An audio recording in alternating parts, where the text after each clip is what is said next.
নমস্কার বন্ধুরা। আজ বন্ধুরা আমি আটা ময়দা ছাড়া শুধু নারকেল দিয়ে আজ একটা জলখাবার বানিয়ে দেখাবো। এই জলখাবারটা খেতে কিন্তু ভীষণ ভালো লাগে আর একদম বানাতে সোজা। আর আপনারা দেখতে থাকুন আমি কীভাবে বানাই। বন্ধুরা আমি নারকেল কুড়ো নিয়েছি, এই দেখুন। এবার এই নারকেল কুড়োটা এখন বেটে নেব।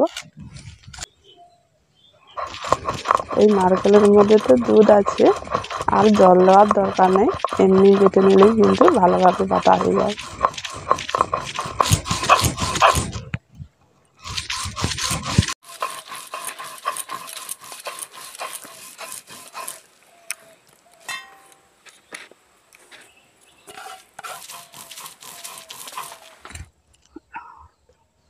এখন সব নারকেল কুড়োগুলো বাটা হয়ে গেছে, এবার তুলে নেব। নারকেল তো একদম মিহি করে বাটা হয় না, তবু যতটা সম্ভব মিহি করে বেটে নিয়েছি।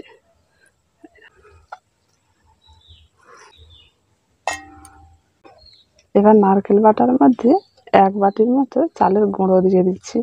এর মধ্যে আমি আটা ময়দা কোনো কিছু কিন্তু ব্যবহার করব না। পরিমাণ মতো লবণটা দিয়ে দিচ্ছি। এই উপকরণগুলো দিয়ে একসঙ্গে ভালো করে মাখিয়ে নিচ্ছি।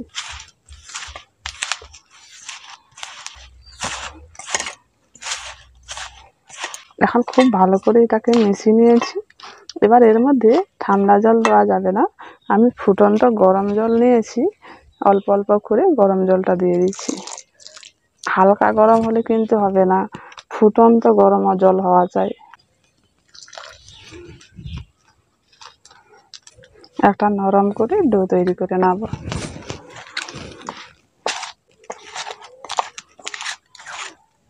আর ডোটাকে একটু ভালো করে কিন্তু মাখতে হবে, যত মাখবেন তত কিন্তু এই জলখাবারটা ভালো হবে। এমনভাবে ডোটা করতে হবে হাতে যেন একটু চিটচিট করে, হাতে লেগে যায়। দেখুন, এবার ডোটাকে একটু ভালো করে মেখে অল্প করে একটু সাদা তেল মাখিয়ে নেব। এবার এর মধ্যে অল্প করে একটু সাদা তেল দিয়ে মাখিয়ে নেব।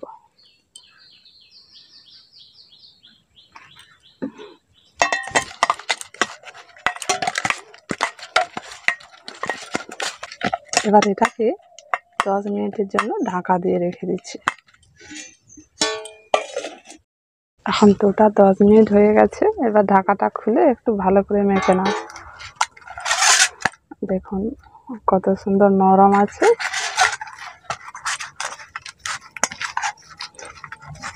এবার লুচিগুলো কেটে নাও। লুচির থেকে একটু বড় সাইজের করে কেটে নিয়েছি, এটা হাত দিয়ে গোল করে নিচ্ছি।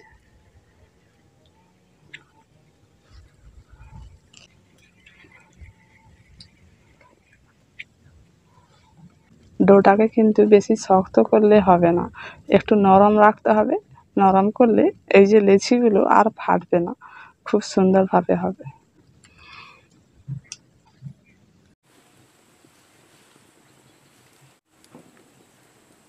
এখন লেচিগুলো কেটে গোল করে নিয়েছি। এখানে আমি ভিজে কাপড় নিয়েছি, এই ভিজে কাপড় দিয়ে একটু ঢেকে রেখে দিচ্ছি। এই ভিজে কাপড়টা দিলে কি হয়, এটা চালের গুঁড়ো আছে, একটু বাতাস পালেই কিন্তু শুকিয়ে যাবে। তাই ভিজে কাপড় দিয়ে ঢেকে রাখলে এটা আর শুকনো হয়ে যাবে না। আমি এই লিচিগুলো বেলার জন্য এখানে আমি একটা চিক নিয়েছি। এই চিক দিয়ে এখন বেলনি কাঠের উপর এই চিকটাকে রেখে এই চিকের উপর একটু অল্প করে সাদা তেল মাখিয়ে নিচ্ছি। কাপড়টা একটু সরিয়ে একটা লেচি নিচ্ছি, এই লেচিটা এর মধ্যে রেখে দিচ্ছি। এবার উপরের যে চিকটা এটা এইভাবে করে একটু পাট করে নিচ্ছি। এই লিচিটাকে আমি বেলবো না, এইভাবে করে এখানে আমি আলাদা একটা পাত্র নিয়েছি, এই পেছনটা যেন একটু সমান থাকে। এবার এটা দিয়ে এইভাবে করে একটু জাঁকলে বেলার মতো হয়ে যাবে। দেখুন খুব সুন্দরভাবে হয়ে গেছে, দেখলেই মনে হবে যে বেলে নিয়েছি। এবার এইরকম করে সবগুলো করে নেব।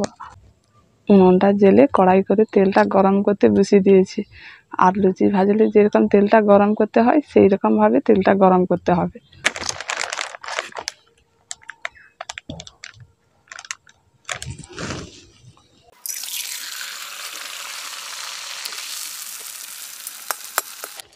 এইভাবে করে এর ওপরে কিন্তু তেলটা দিতে হবে।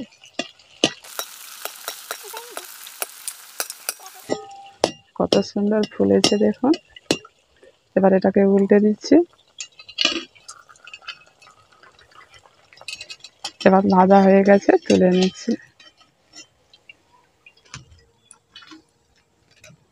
আবার একটা লেচি নিয়ে এইভাবে করে বেলে নাও।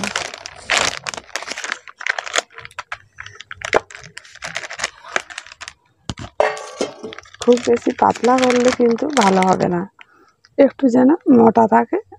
এবার এটাকেও গরম তেলের মধ্যে দিয়ে দিচ্ছি। কত সুন্দর ভেসে উঠছে দেখুন। আর তেলটা এইভাবে করে দিতে হবে, তখন এটা ফুলবে।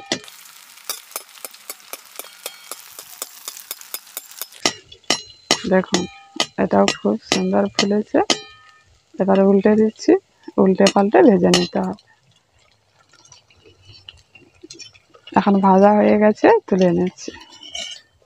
দেখুন কত সুন্দর গোল হয়ে ফুলে গেছে।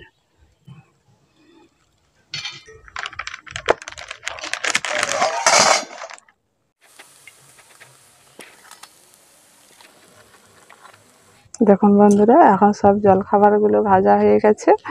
জলখাবারগুলো কত সুন্দর হয়েছে দেখুন। ভেতরটা কত সুন্দর ফুলে গেছে আর কত নরম হয়েছে। এই দেখুন খুব সুন্দর হয়েছে। লুচির থেকে এই জলখাবার খেতে কিন্তু ভীষণ ভালো লাগে। প্রত্যেকটা কত সুন্দর হয়েছে দেখুন। খুব সুন্দরভাবে ভেতরটা ভাজা হয়ে গেছে। এই দেখো, আর কত নরম। এভাবে করে বেলার ঝামেলা ছাড়া, আটা ময়দা ছাড়া এইভাবে করে জলখাবার বানিয়ে খাবেন, খুব ভালো লাগবে। আর কষ্ট করতে হবে না, সহজ পদ্ধতিতে এই জলখাবার বানিয়ে খেয়ে দেখবেন। ভালো লেগে থাকলে কমেন্ট করে জানাবেন। সবাই ভালো থাকুন, সুস্থ থাকুন। আজকের মতো এইটুকু।